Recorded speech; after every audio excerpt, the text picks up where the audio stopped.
നമസ്കാരം. പ്രവാസികളായ വ്യക്തികൾ പലപ്പോഴും കണക്ക് സൂക്ഷിക്കുന്ന ആൾക്കാരായിരിക്കത്തില്ല. അവർ നാട്ടിലുള്ളവർക്ക് കൊടുക്കുന്നതും നാട്ടിലേക്ക് സാധനങ്ങൾ കൊണ്ടുപോകുന്നതിനും ഒന്നിനൊരു കണക്ക് കാണത്തില്ല. ഈ കഴിഞ്ഞിടയ്ക്ക് എന്നെ ഒരു പ്രവാസിയായ ഒരു മനുഷ്യൻ വിളിച്ചിട്ട് എൻ്റെ അടുത്ത് പറഞ്ഞപ്പം അദ്ദേഹം എന്നോട് പറഞ്ഞ് 35 വർഷം പ്രവാസിയായി ജീവിച്ചൊരു മനുഷ്യനാണ്. അയാൾ എന്നോട് പറഞ്ഞു വലിയ സമ്പാദ്യമൊന്നുമില്ല, അയാൾ ആകെ സമ്പാദിച്ചത് ലാസ്റ്റ് 10 വർഷം മാത്രമേ സമ്പാദിച്ചിട്ടുള്ളൂ എന്ന് പറഞ്ഞു. അപ്പോൾ ഞാൻ ചോദിച്ചു ഇതെന്ത് പറ്റി? നേരത്തെയുള്ള വർഷങ്ങൾ പറഞ്ഞു കൂട്ടുകുടുംബമാണ്, അദ്ദേഹമാണ് മൂത്ത മകൻ. അപ്പോൾ ഇളയ 2 ആൾക്കാരുണ്ട്, 2 സഹോദരിമാരുണ്ട്. അപ്പോൾ ഇദ്ദേഹം നേരത്തെ ഗൾഫിൽ വന്നു, ഈ ബാക്കിയുള്ള താഴെയുള്ള സഹോദരങ്ങളെയൊക്കെ പഠിപ്പിച്ചു, സഹോദരിമാരെ കല്യാണം കഴിപ്പിച്ച് വിട്ടു, വീട് പുതുക്കി പണിതു. അപ്പോൾ കൂട്ടുകുടുംബമാണല്ലോ, വീട്ടിൽ വേറെ പ്രത്യേകിച്ച് വേറെ ഭാഗവെപ്പ് അങ്ങനൊന്നും ഇല്ല, അങ്ങനെ ഒരു ചിന്താഗതി അവർക്കില്ല.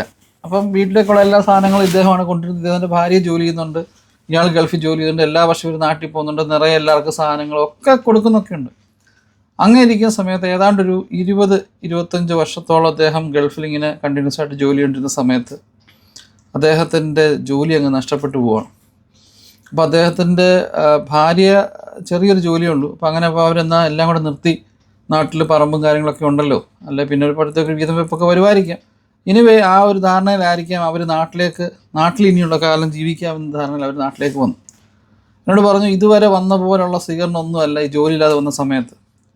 ഈവൻ എന്നോട് പറഞ്ഞ് എനിക്ക് ഏറ്റവും വിഷമമുണ്ടാക്കിയ കാര്യം വെച്ച് കഴിഞ്ഞാൽ ഒരു ഷർട്ട് തേക്കാൻ ഒരു തേപ്പോട്ടി പോലും ആ വീട്ടിൽ ഞങ്ങൾക്ക് തരാൻ അവർക്ക് ആർക്കും മനസ്സില്ല. കാരണം ഈ തേപ്പൊട്ടി എല്ലാവർക്കും തേപ്പൊട്ടിയുണ്ട്, അനിയൻ്റെ അതിനിളയ ആൾക്കും പെങ്ങന്മാർക്കൊക്കെ ഈ തേപ്പൊട്ടിയും സാധനങ്ങളെല്ലാം ഈ പുള്ളി പല പ്രാവശ്യം ഗൾഫിൽ നിന്ന് കൊടുത്തിട്ടുണ്ട്.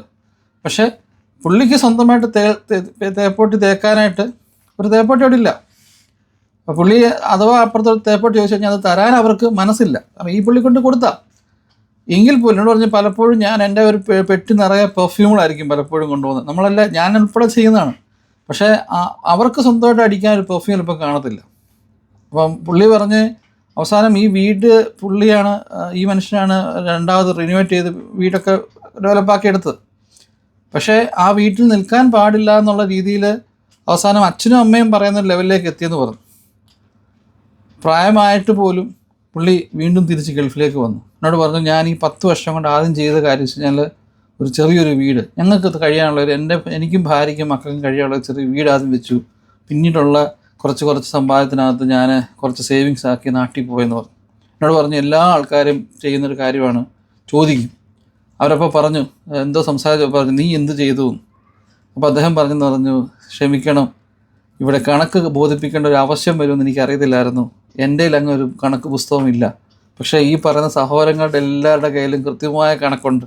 അതായത് ഇദ്ദേഹത്തെ ചിലപ്പം എയർപോർട്ടിൽ വന്ന് വിളിച്ച കണക്ക് തൊട്ട് അല്ലെങ്കിൽ ഇദ്ദേഹത്തിനെ കൊണ്ട് എവിടെയെങ്കിലും കൂടെ പോയിട്ടുണ്ടെങ്കിൽ അതിനെല്ലാം കണക്കാണ് അവർക്കെല്ലാവർക്കും. നാട്ടിൽ നിൽക്കുന്ന എല്ലാ ആൾക്കാർക്കും കണക്കുണ്ടെന്നാണ് ഇദ്ദേഹം പറയുന്നത്. ഞാൻ പറഞ്ഞ എല്ലാവരെയും അടിച്ചാക്ഷേപിക്കുകയല്ല, നല്ല രീതിയിൽ സഹോദരങ്ങളെ സംരക്ഷിക്കുന്നവരൊക്കെ ഉണ്ട്. പക്ഷേങ്കിൽ ആ കൂട്ടത്തിൽ ഇത്ര മനോഭാവമുള്ള എനിക്ക് എല്ലാം പോരട്ടെ, ഇങ്ങോട്ട് പോരട്ടെ ചിന്തിച്ചിരിക്കുന്ന ആൾക്കാരുണ്ട്. നമ്മളിത് ഇങ്ങനെ കൊടുത്തുകൊണ്ടിരുന്നു കഴിഞ്ഞാൽ ഇതൊരിക്കലും പോലും തീരാത്തൊരു സംഭവമൊന്നുമല്ല. ഇപ്പോൾ ഒരു യുദ്ധം, ഞാൻ പറഞ്ഞു ഇപ്പോൾ യുദ്ധം വന്നൊക്കെ പലർക്കും അറിയാം, പല ആൾക്കാരുടെയും ജോലി പോയി. പലരും നാട്ടിൽ ചെല്ലുമ്പോഴാണ് അയ്യോ എൻ്റെ കയ്യിലൊന്നും ഇല്ലല്ലോ, അല്ല ഞാൻ എങ്ങനെ ജീവിക്കും എന്നൊക്കെ ചിന്തിക്കുന്നു.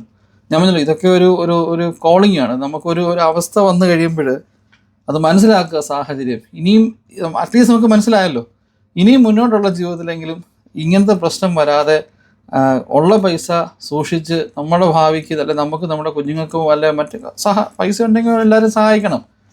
കരുതി വെക്കുക, സൂക്ഷിച്ച് വെക്കുക. ഓരോ പൈസയും വിലപ്പെട്ടാന്ന് കരുതണം.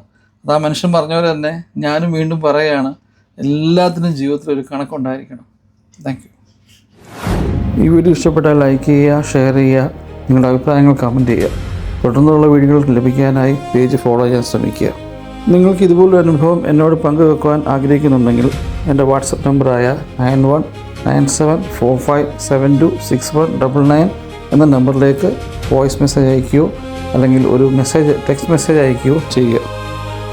അപ്പോൾ അടുത്ത വീഡിയോയിൽ വീണ്ടും കാണാം. Thank you.